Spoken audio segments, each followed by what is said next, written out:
Olá, seja muito bem-vindo. Estamos começando a partir de agora mais um 5 Minutos de Fama especial BBB 21.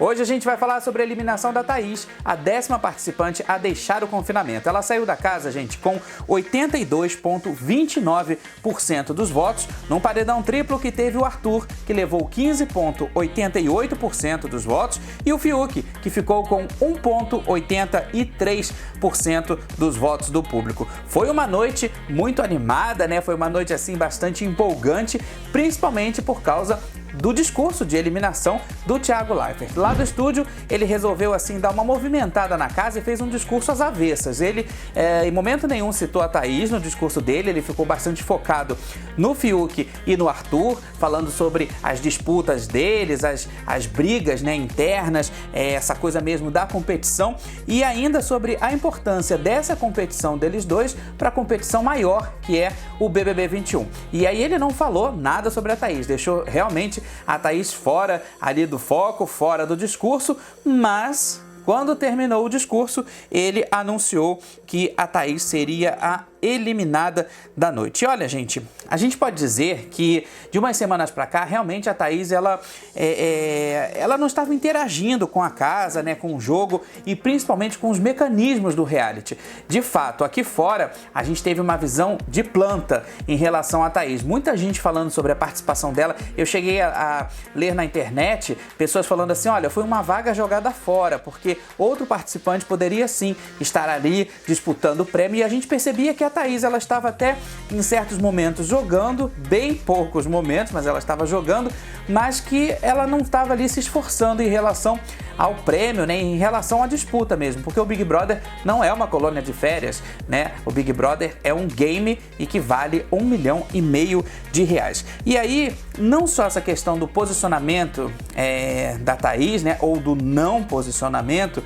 que incomodou aqui fora, mas também essa aliança dela com a VTube. A gente sempre fala aqui no programa a respeito de participantes que fazem aliança e acabam se tornando um participante só, o que não foi o caso da aliança entre a VTube e a Thaís. Elas tinham pensamentos diferentes, estavam jogando de forma diferente, né? Apesar das duas assim terem bastante entrosamento, e eu achei até legal na hora da saída, a VTube falou assim, olha, ô Thaís, eu espero você vai morar comigo, você vai morar na minha casa. Eu acho que de fato elas construíram sim uma amizade de verdade, né? Fizeram ali um clubinho, mas isso dentro do jogo estava até queimando o cartucho, porque não estava fluindo essa coisa dessa parceria. E aí, quando a Thaís, ela deixa o confinamento, né, ela saiu, ele foi bastante emocionante, a gente viu a Camila chorando muito, a gente viu a própria VTube também muito emocionada com essa saída da Thaís, né, porque afinal de contas elas realmente estavam fazendo uma grande parceria ali dentro.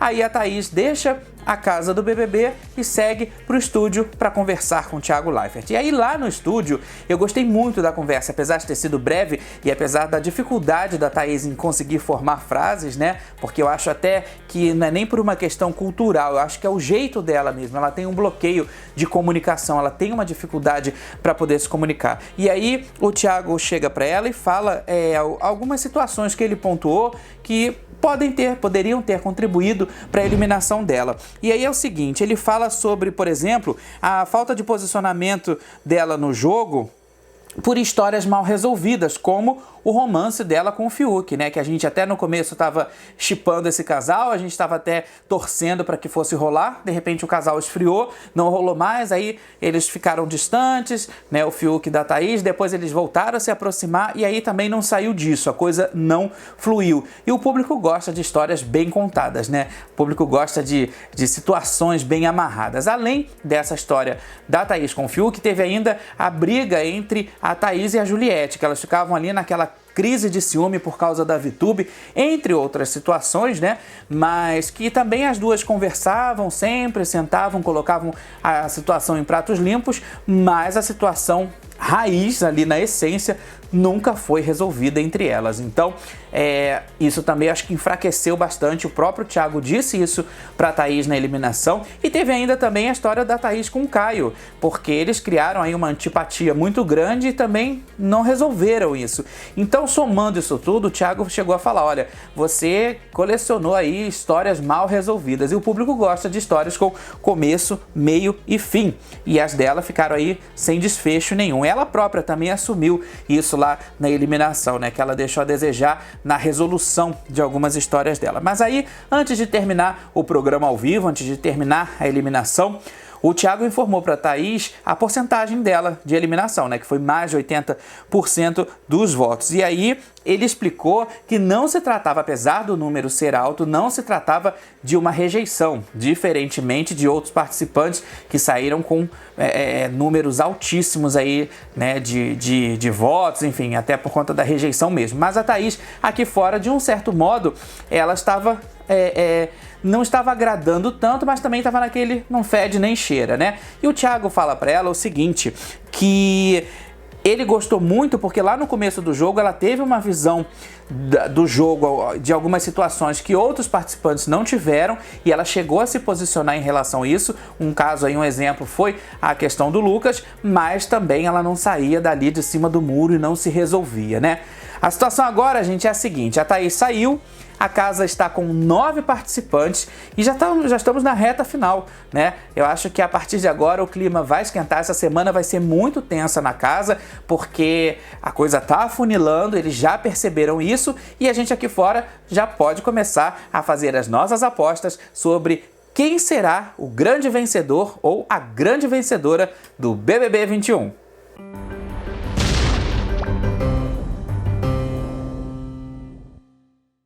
Essa semana foi repleta de acontecimentos bombásticos na casa mais vigiada do Brasil. Mas a gente separou um aqui em especial, que foi em relação à prova bate-volta do último domingo, né? Que envolveu aí o Arthur, o Fiuk e a Poca. Essa prova foi uma prova de sorte patrocinada por uma marca de móveis, e aí os participantes eles precisavam encontrar cards premiados dentro dos móveis que foram montados em sets, né? Eram 4 sets, e aí dentro desses 4 sets, desses 4 ambientes, os participantes tinham que encontrar os cards. Pois bem, o Arthur ele se saiu melhor nas 3 primeiras etapas. Quando chegou na 4ª fase, né, na última fase, a gente aqui do lado de fora sabia que o número premiado era o número 4. Então quem abrisse o armário número 4 levava o prêmio, que era uma cozinha, né, montada, e também a saída do paredão, estava fora do paredão. E aí, gente, nesse momento, o Arthur, ele jogou 4 vezes sem sucesso. Foi então que o Thiago perguntou para ele assim, Arthur, você já jogou quantas vezes? E o Arthur respondeu, 4. Foi então que o Leifert respondeu novamente, 4, E o Arthur disse, deu ruim. Olha, gente, isso aqui fora soou para uma grande parte, né, da internet, para uma grande parte do público que estava acompanhando, soou como se fosse uma dica. Só para recapitular, eram 4 ambientes, o Arthur chegou no 4º ambiente, né? O número que valeria nessa saída do paredão era o número 4, o Arthur, que já estava indicado no paredão também, era o número 4, e aí o Arthur jogou 4 vezes. Foi quando o Thiago falou para ele assim, você já jogou 4 vezes, né? Ele disse, 4, aí o Thiago, 4? Ele, pois foi quando ele usa aí a frase que ele fala o seguinte, deu ruim. Então, como eu disse, isso aqui fora acabou soando como se fosse uma dica. E aí, gente, movimentou a internet desde domingo, foi a maior confusão, né? Muitas pessoas dando as suas opiniões, muitos palpiteiros falando também suas opiniões sobre muitas teorias da conspiração. E aí, diante desse volume, dessa enxurrada de comentários, o Thiago, que não é muito de utilizar as redes sociais, ele foi até o Instagram dele e fez um desabafo. Um desabafo assim que eu achei bem interessante. Quer ver? Olha só. Só para esclarecer uma coisa, né? Eu venho do esporte, como vocês sabem. Fã, vê o que quer. Essa é uma das diversões do negócio. Às vezes você mostra um lance no esporte lá que é claramente pênalti e o fã daquele time acha que não foi. E tudo bem, vida que segue. Mas aí o que você faz, jornalista profissional? Você leva o comentarista no estúdio, você mostra o lance em câmera lenta e você mostra o fato. falar foi pênalti ou não foi pênalti. É para isso que serve o jornalismo profissional, para pegar um fato e falar dele, certo? Então, o que me incomoda? Fãs veem manipulação, fãs veem erro na prova. Não tem problema nenhum, fã pode ver o que ele quiser. Agora, o portal grande, o jornalista profissional tem que me dizer se houve ou não houve erro, se houve ou não houve manipulação. Publicar só a impressão não é jornalismo, não se publica impressão, não se publica parece que não precisa de jornalismo, não precisa de mais nada. Você tem que me dizer se aconteceu ou não, se é fato ou não. Houve dica? Não. Houve manipulação? Não. Houve erro? Você vai investigar e dizer se houve ou não. Não adianta pegar uma impressão, falar viram não sei o que, viram não adianta. Era um balão ou era um disco voador? Fãs dizem que está chovendo na Barra da Tijuca. Aí, Portal Grande, tá chovendo ou não tá chovendo? Não, fãs veem chuva ali na Barra da Tijuca. Mas tá chovendo ou não tá chovendo? Quem é que vai me dizer se tá chovendo ou se não tá chovendo? Então é isso que me deixa chateado. É publicar a pauta, publicar a impressão, publicar a sensação e não o fato. Aí me pega. Foi assim que surgiu um monte de coisa errada que tem no mundo agora, em teoria da conspiração. Foi assim que surgiu. Eu tô falando de coisa mais leve aqui, falando de esporte, de reality show. Mas em coisas mais graves é o mesmo comportamento também. Foi assim que a gente tem que explicar que a Terra é redonda? Não tem que explicar, mas tem gente que tem a impressão que ela é quadrada, entendeu? E aí você faz o quê? Você publica isso aí numa boa? E tudo bem? Publica a sensação, dane-se a ciência. Pois é, aqui fora eu fiquei tentando buscar elementos que fizessem essa ligação entre o interesse do Thiago, o possível interesse do Thiago em ajudar o Arthur nessa prova. E eu não consegui encontrar nenhum tipo de afinidade ou nada que fizesse esse elo entre um possível desejo do Thiago de ajudar o Arthur e o Arthur vencer, né, essa prova aí e deixar o paredão. E aí, gente, como eu disse, a internet caiu em cima, foram muitas pessoas julgando e eu acho que, por experiência de Big Brother, eu não vi, assim, tecnicamente nada que comprometesse o Thiago. Eu acho que foi uma grande coincidência, né?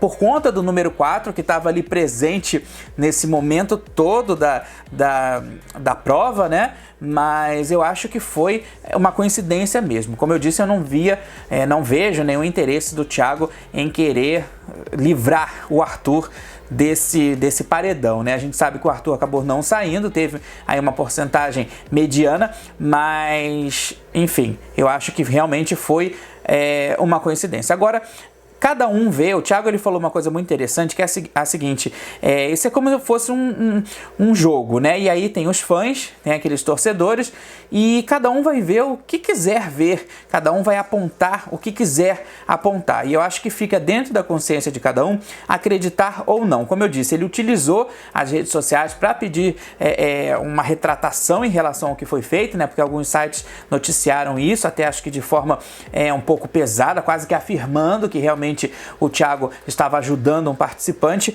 e eu penso assim, cada um vai ver o que quiser e vai acreditar no que quiser.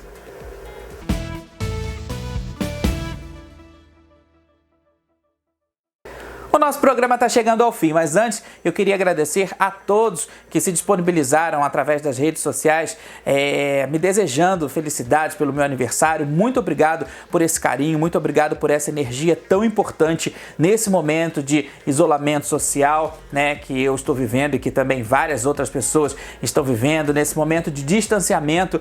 É muito estranho a gente não estar perto das pessoas que a gente gosta, mas eu acho que faz parte das regras que a gente precisa cumprir, né? Todo jogo tem as suas regras. Na semana que vem eu volto pelo Conteúdo Liberado Play e também na USBR TV, logo depois do SBR News com Paulo Sérgio, e a gente aqui com mais um 5 Minutos de Fama. A gente se vê, até lá!